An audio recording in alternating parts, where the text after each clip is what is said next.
So, kumusta kayong lahat? Today,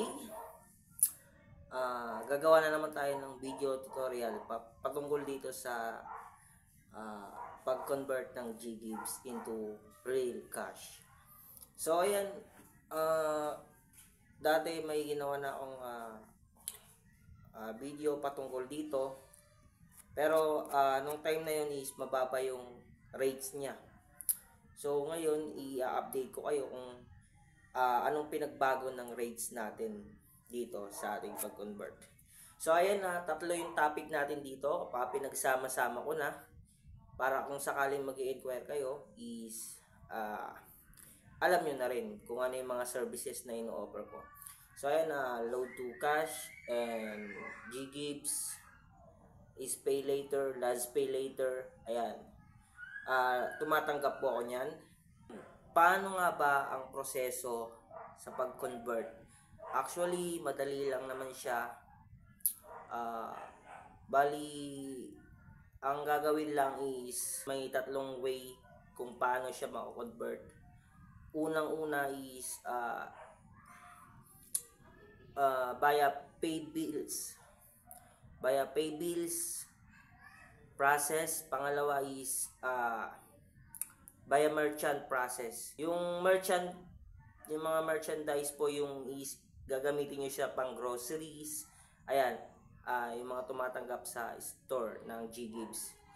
Tapos, yung panghuli is lalapit kayo sa mga traders or tumatanggap ng GGives. Ayan, yung mga nagde-trade like load to cash, GGives, pay later, last pay later, etc. Ayan. Ayan, bali ang process natin ngayon is via traders. So ayan, punta na tayo sa cellphone screen natin para makita nyo kung magkano yung percentage. Ayan. So ayan, nandito na tayo sa ating screen. First, punta muna tayo sa calculator. Ayan, yung minimum po natin dito is 3,000. 3,000 po yung minimum natin at yung maximum natin sa pag-trade is 50,000. So ayan, hindi na pa ako tumatanggap ng 50,000 plus. And magkano nga ba yung conversion rates natin dito? So, ang conversion rates po natin dito is nag-range siya ng 20 to 25%. So, hindi ko masasabing fix siya kasi nagbabago po yan sa market. Example, i-fix na natin siya sa 25%, no? Talagang nasa 25% na po yung rates natin.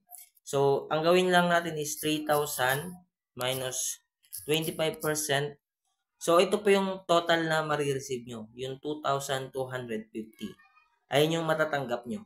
Or pwede rin naman i-times natin siya para malaman nyo yung bawas. Times 25%. So, 750 po yung mababawas sa pag-convert. Ayan. Bali, ayun nga po, 2,250 yung total na marireceive nyo kapag nagpa-trade kayo. Ayan, yan lang po. Example po, magpapatrade kayo ng 5,000, i-minus 25% nyo lang. Ayan po yung total na marireceive nyo, 3,750. Ayan, kung sakaling mag-e-inquire kayo, saan nyo may message. So, punta lang po kayo dito sa aking official Facebook account. Bisitahin nyo lang po ako dito sa official account ko. Ayan, Ivan Slira. Yung verified na blue badge po, ayun po yung lehitimo. Ayan, mag-ingat po tayo sa mga fake accounts or mga dummy account, no? Na gumagamit nito. Yung nag-impersonate sa akin. Ayan. Huwag pong maniwala basta-basta.